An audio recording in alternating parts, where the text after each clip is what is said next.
good morning, afternoon, or evening. You are listening to episode 48 of African Couch Potato, the mashup, and I'm your host, Gino Shedile. Last week, we spoke to director extraordinaire Mandlakaise Dube, the man behind Alushi, Silverton Siege, Driver, and Heart of the Hunter, all of which you can find on Netflix. Today, however, it's all about Showmax, and in exactly 2 seconds, I will take you through what Africa's biggest streamer has to offer. Chasing the Sun 2 follows Chasing the Sun 1.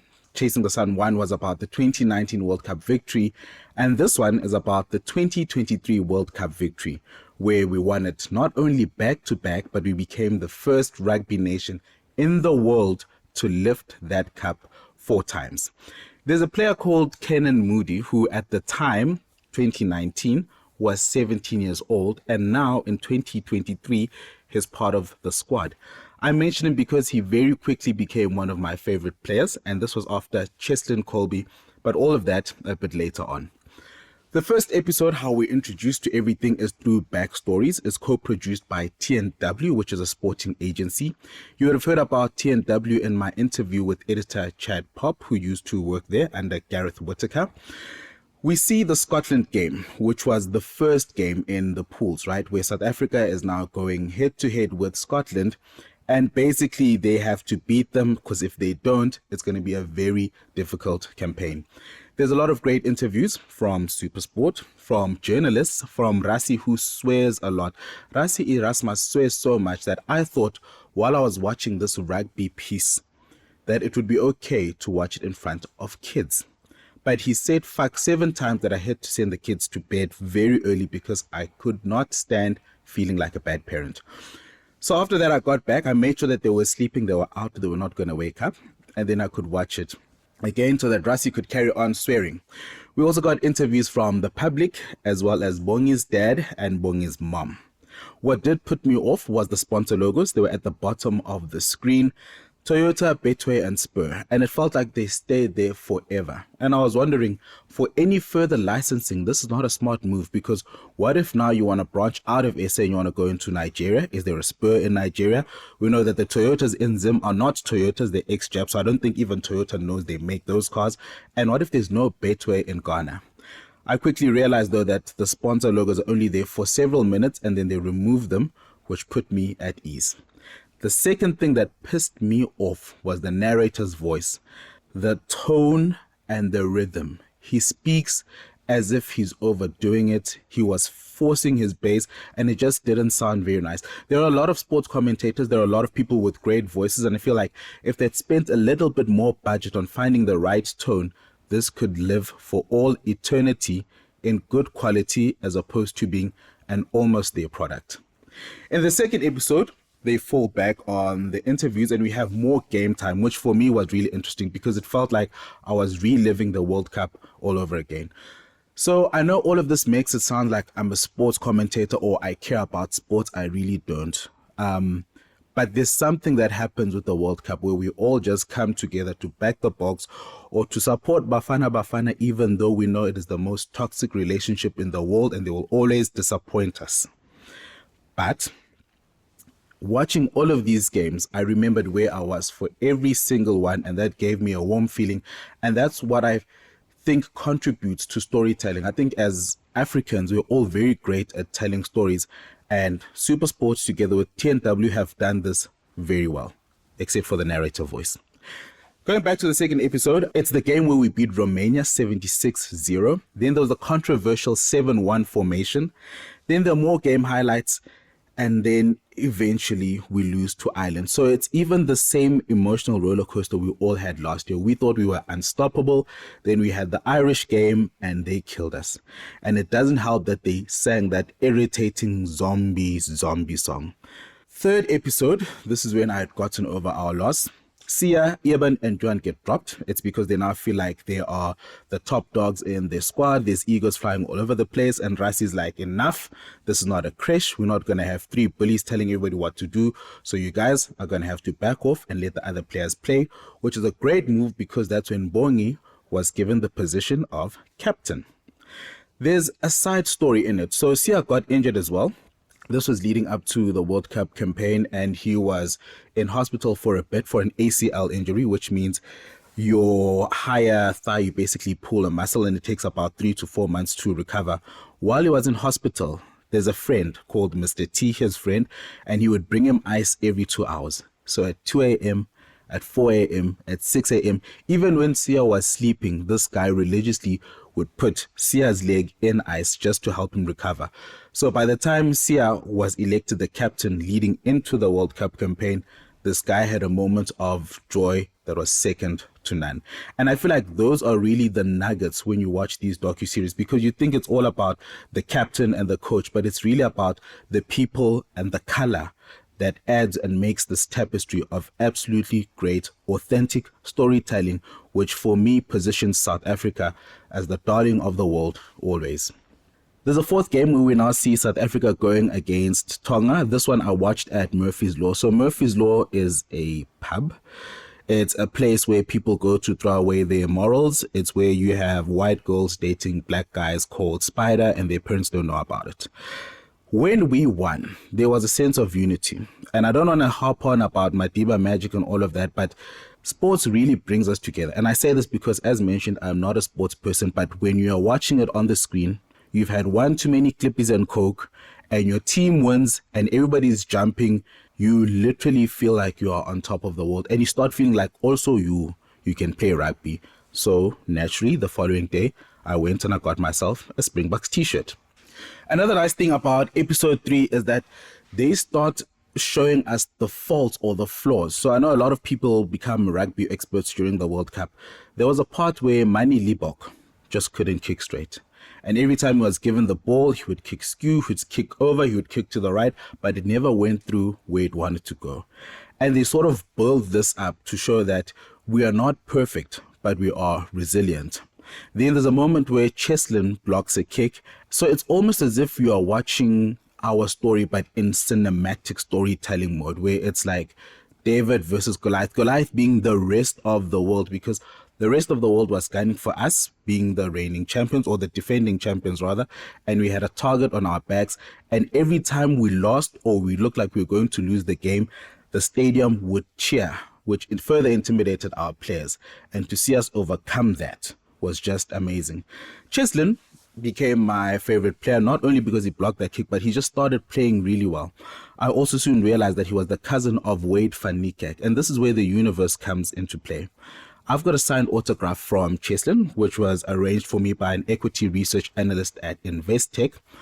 And in 2018, when I did some work for TNW, I got the chance to interview Wade van Niekerk in his home in Bloemfontein. So now I've got the cousin's autograph and the other cousin's interview. So it's all coming together nicely.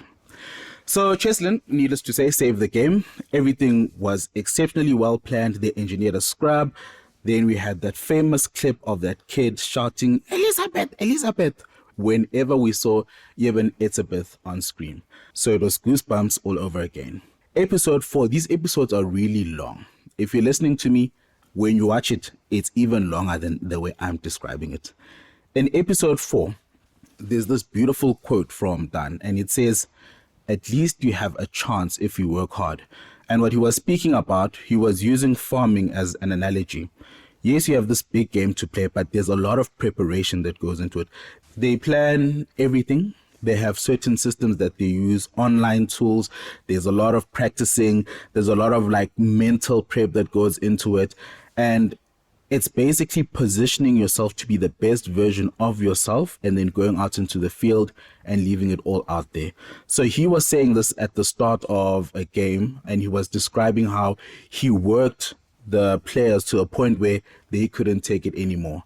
And because he's a farmer, he's saying if you don't toil your soil, you basically won't reap the rewards when it's harvest time. Episode 4 ends with the England game. So with the English, it's been very testy because it's the second time that we meet in France and they have revenge in their eyes. But luckily, we overcame by 1 point. And that's all it took to win the World Cup. And I remember I was watching this last game at a place called Ramkiki, which is on your way to Remsig in Roodepoort. And we held on to that 1 point. There was about 6 minutes left of the game. I was with my sister and her husband. I told them that if we win, I'm going to jump into the pool. There was a pool. There was nobody in the pool. It was night time. Everybody else was quite happy to drink and cheer. I took off my shoes. On the 5th minute that was remaining, I took my cards out. I gave them to my sister. 4 minutes left. I started undoing my belt. 3 minutes, 2 minutes, when they blew that final whistle, I jumped into that pool like an angry Teletubby, and everybody followed me into that pool. And I felt like we had, if we never play again, it's fine. If South Africa never plays another game of rugby, we've done everything that we needed to do. Everybody knows it. We're the best in the world. Which now takes me to my next section, which is a review of a new drama series called Empini. Moving from last year to this year, on the 23rd of May, Showmax gave us a new series under Showmax Originals. This one is called Empini. Empini means at war. It's about a girl, Ndoni, who sees her father getting shot. Fast track, 15 years later, she is in a private security company called MPS. Ndoni is played by Nambita Ben Mazwi, which you guys would have seen from The State as well as other shows on Netflix. This show replaces Youngins, which means that on Thursday there'll be new episodes. Because they were launching it, they started with 2 episodes just so that you can get into the story, and then every Thursday thereafter there'll be a new episode that's launched. They are with us for the remainder of the year. When I say a year, it's basically up until next year, so a year period. In total, there's 52 episodes, and surprisingly, the original composer for this is Mudia Shole. So in episode 45, we interviewed Mudia Shole. He's a composer, he's a beat maker, and he told us about the world of scoring for both film as well as drama series.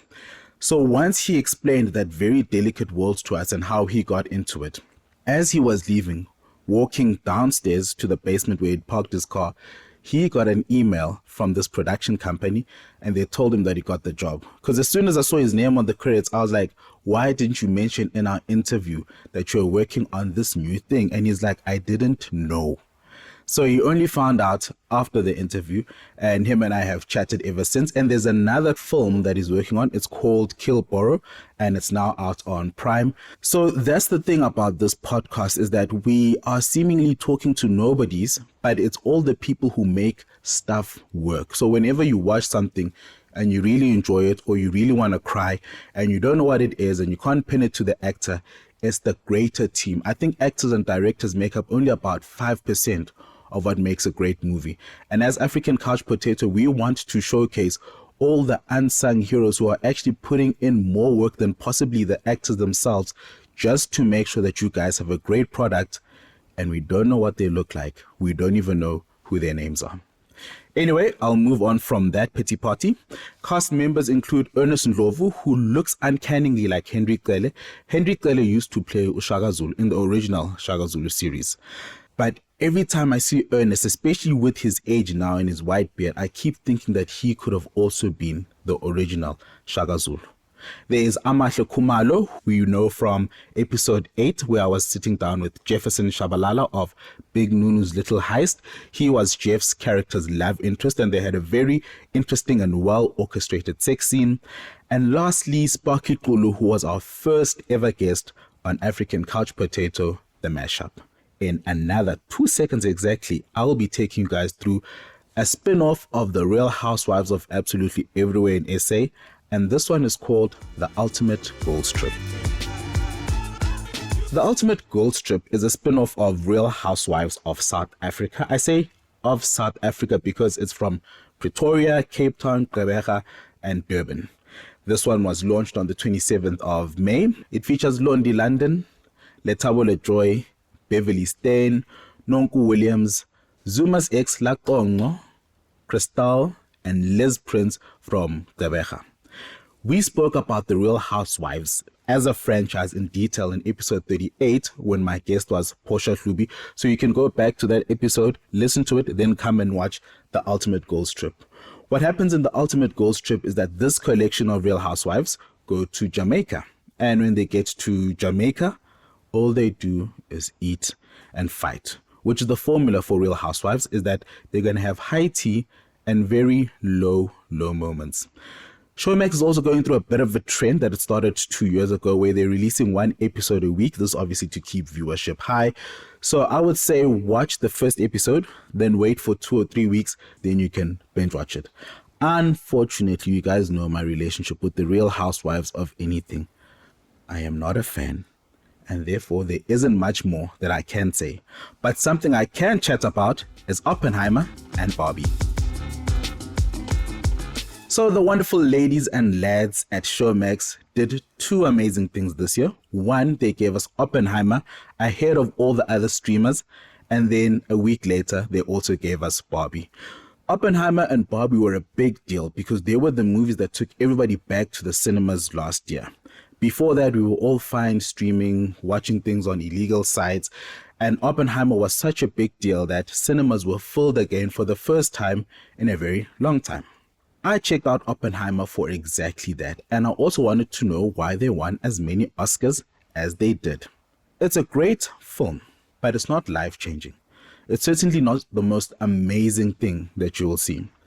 So, in as much as I enjoy biographical films, this one was too long. It was Lord of the Rings long, which means that you're sitting for 3 hours through somebody's life. And even though somebody's life is interesting, I felt like it wasn't executed as well as it could have been. For example, when I don't like a film, I ask myself, why don't I quite like this film? Then I compare it with other films in the same category, or at least with the same nature. There are other long biographical films, such as Bohemian Rhapsody, which is the story of Freddie Mercury. There was one called Ford versus Ferrari, and there's also another one called Elvis. All of those are over 2 hours. They're all about real people and real events, but I had more fun watching Ford versus Ferrari than I did watching Oppenheimer. You get it. Every single thing that's going to happen, you know.